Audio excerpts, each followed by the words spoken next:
Assalamualaikum warahmatullahi wabarakatuh. Selamat pagi teman-teman semua. Ketemu lagi dengan saya Bagus Utomo dari komunitas peduli skizofrenia.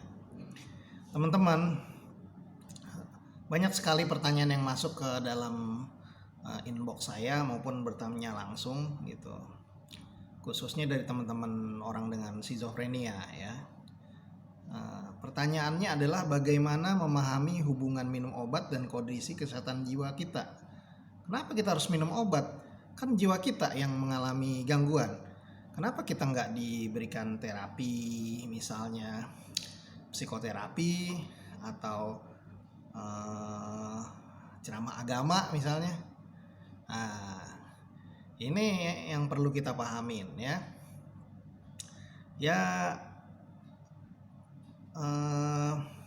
Untuk gangguan-gangguan jiwa tertentu itu bisa aja terapinya dengan terapi psikoterapi atau terapi kerja, atau misalnya ada pendekatan agama juga boleh, nggak masalah ya. Tapi lihat-lihat jenis gangguan jiwanya. Nah, kalau untuk gangguan jiwa yang dampaknya itu kepada kondisi otak, contohnya gangguan skizofrenia, gangguan depresi, gangguan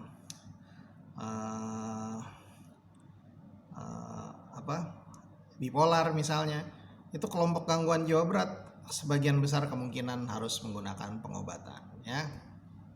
Nah, gimana ya hubungannya tuh? Kok saya jiwanya yang sakit harus kok dikasih obat gitu? Nah, kenapa alasannya? Nah, ini saya coba jelaskan secara awam ya. Juga sebagian nanti dari dokter juga ada penjelasan seperti itu yang saya dapat ya. Yang pertama, satu, kita perlu paham bahwa manusia adalah makhluk biologis ya, di mana proses berpikir, emosi, perasaan, dan perilaku itu diaturnya di proses di otak manusia. Itu satu. Yang kedua ya, di otak kita itu cara kerjanya salah satunya tuh dengan listrik dan juga senyawa-senyawa biokimia di otak kita ya. Nah, senyawa kimia alamiah ini yang mengatur juga menjadi alat komunikasi di otak kita ya. Salah satunya adalah senyawa dopamin ya untuk gangguan skizofrenia. Nah, bahkan sebenarnya tubuh kita ini seperti sekantung zat-zat kimia yang bekerja secara organis di dalam dalam sistem kerja sel-sel tubuh kita yang beraneka ragam. Jadi tubuh kita ini sebenarnya koloni dari berbagai jenis sel gitu ya. Gitu. Walaupun kita organisme tunggal, tetapi di dalamnya ada sel jutaan kali ya. Saya lupa tuh ada hitungan itu berapa juta sel kali di dalam tubuh manusia. Nah, jadi pokoknya selnya banyak banget deh gitu ya. Saya nggak tahu berapa. Tapi dia tuh bekerja secara kimiawi dan fisika juga di dalam tubuh manusia ya. Nah, untuk gangguan skizofrenia, kalau yang poin ketiga adalah apabila otak seseorang di dalamnya itu senyawa dopaminnya meningkat, maka orang tersebut akan cenderung berhalusinasi ya. Ini bisa kita lihat pada orang yang mengkonsumsi alkohol atau narkoba ya, khususnya zat-zat halusinogen ya. Ketika zat itu sampai di otak dan merangsang produksi dopamin di otak yang lebih banyak dari normal, orang tersebut jadi berhalusinasi. Nah, itu tadi saya udah bilang, makanya obat-obat narkoba ada yang disebut halusinogen ya. Nah, itu sama kok gitu dengan kerjanya terjadi gangguan skizofrenia. Jadi secara alamiah dopamin pada orang dengan skizofrenia itu udah berlebih. Dia nggak perlu stimulasi dari obat narkoba lah, alkohol dan sebagainya, nggak perlu. Dia sudah berlebihan dari normal jumlah dopaminnya, sehingga dia cenderung mudah berhalusinasi. Dan untuk itu, kalau dia mau pulih, dia harus diturunkan kadar dopaminnya di otak agar halusinasinya reda. Dan ketika diturunkan itulah dia bisa kembali dari halusinasi, delusi itu hilang, reda, dia bisa kembali ke realitas. Itulah di situ gunanya obat-obatan skizofrenia. Ya. Ada nggak caranya alamiah? Ada, tetapi nggak bisa menurunkan kadar yang sudah terlalu tinggi nih pada orang dengan skizofrenia. Karena itu dia butuh obat yang bisa secara cepat dia menurunkan kadar skizofrenia di otak sehingga orang tersebut mulai kembali ke realitas dan pulih ya. Nah, contoh lain bagaimana sistem kimia tubuh itu bisa mempengaruhi pikir dan emosi perasaan manusia, bahkan perilakunya juga.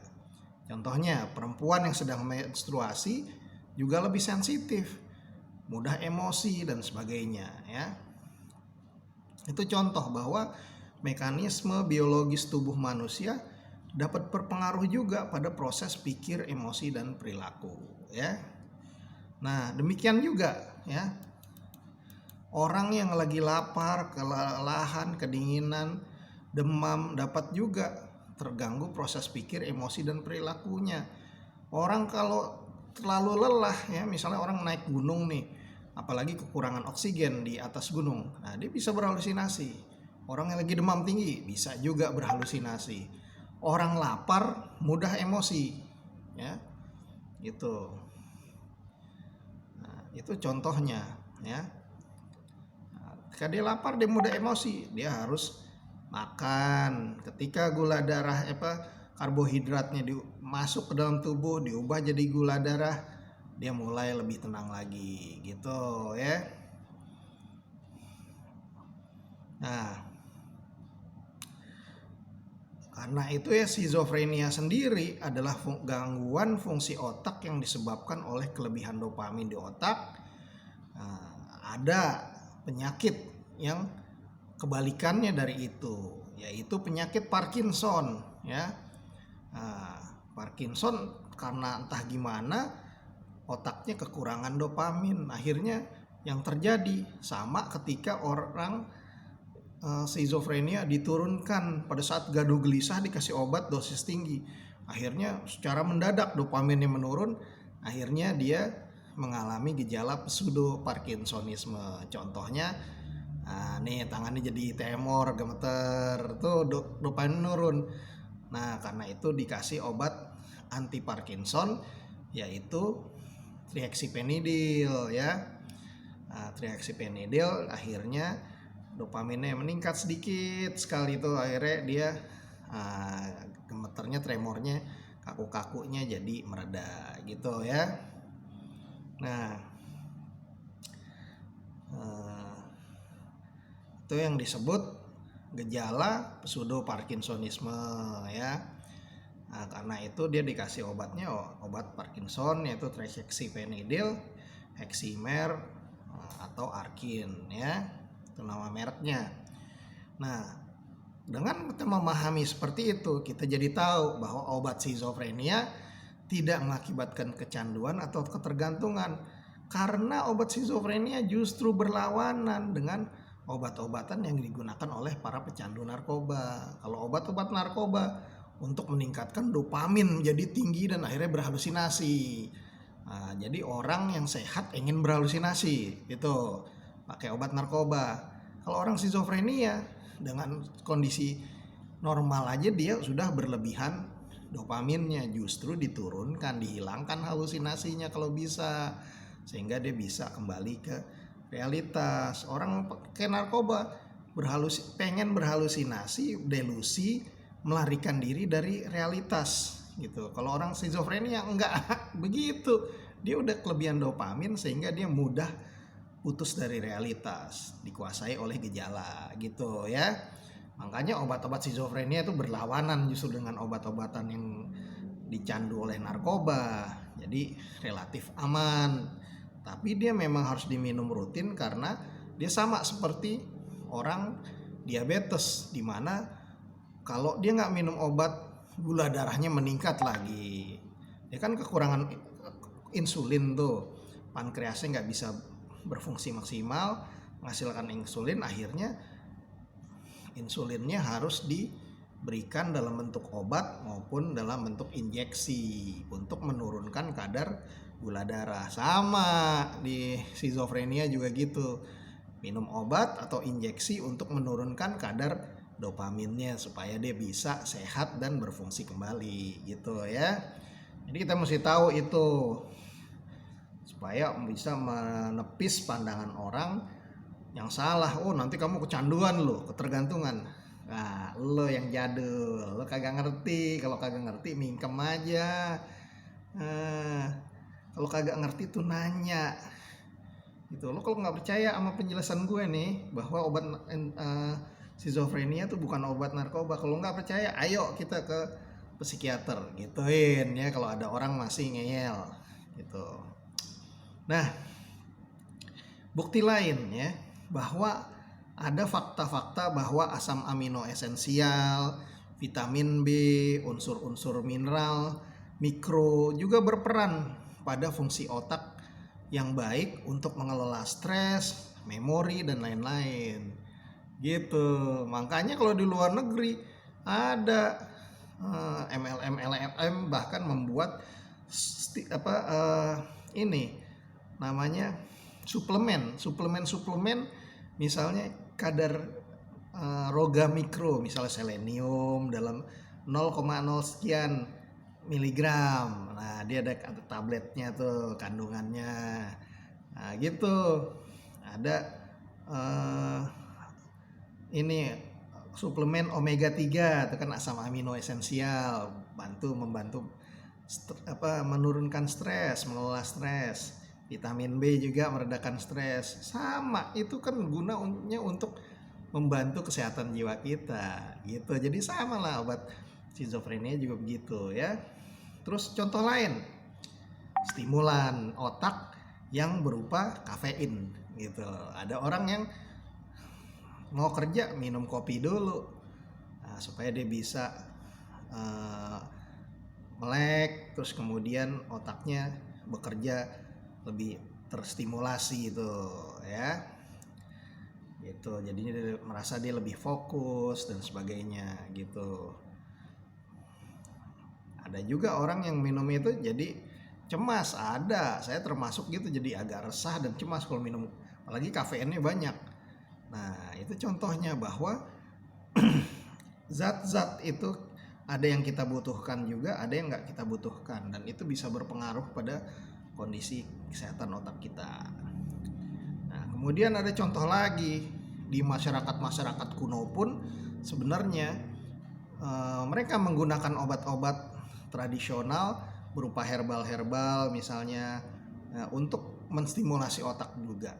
Contohnya ya misalnya ada ganja lah, ada katinon, ada jamur dan sebagainya yang digunakan untuk kegiatan rekreasional, kegiatan ritual keagamaan maupun untuk tujuan-tujuan yang sebenarnya kurang baik gitu.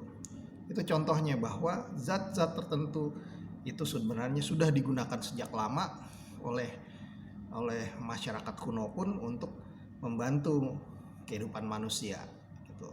Misalnya dia jadi lebih bertenaga, lebih fokus berpikirnya. Misalnya kalau di Amerika Selatan mereka mengunyah daun koka ya gitu. Itu seperti itu. Tapi obat-obatan skizofrenia dia lebih aman karena semuanya diperhitungkan untuk dikonsumsi manusia, terus kemudian dalam jangka panjang, diawasi ketat juga oleh pemerintah gitu ya teman-teman. Nah, itu berapa poin yang bisa membantu kita memahami apa hubungannya minum obat dan kondisi kesehatan jiwa kita ya. Semoga informasi ini berguna buat teman-teman, membantu juga untuk menjawab stigma-stigma di masyarakat terhadap obat-obatan skizofrenia dan obat psikiatri lainnya. Terima kasih. Kalau ada komentar silahkan diisi di kolom komentar. Jangan lupa subscribe dan klik tombol lonceng. Semoga informasi ini berguna buat kalian semua. Terima kasih atas perhatiannya. Wassalamualaikum warahmatullahi wabarakatuh. Salam sehat jiwa.